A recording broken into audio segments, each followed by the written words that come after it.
त्यांच्या उमेदवारांना मिळणारी मतं जी आहेत त्याच्यावर पुढच्या विधानसभेची त्यांची गणितं ठरणार आहेत, त्यांचं भवितव्य ठरणार आहे। अस्मितेची लढाई म्हटलं तरी अस्तित्वाचीच लढाई आहे दोघांच्या।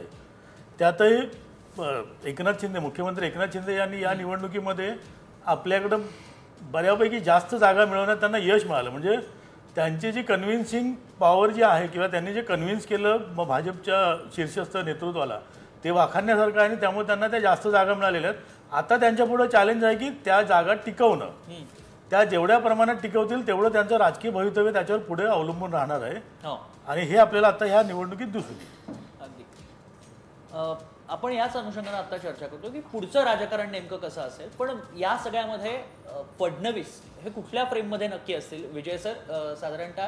कारण मुळात जे काही बंड झालं त्यामागे स्क्रिप्ट फडणवीस आणि सगळ्या दिल्लीतनं आलेली होती, मग वेषांतर करून जायचे वगैरे सगळ्या चर्चा आपण ऐकलेल्या आहेत, सगळ्या बातम्या समोर आलेल्या पाहायला मिळाल्यात। या सगळ्या फ्रेमवर्कमध्ये फडणवीस या पुढच्या काळामध्ये कुठे असतील आणि त्यांचं नेमकं पोझिशन काय असेल महाराष्ट्रात?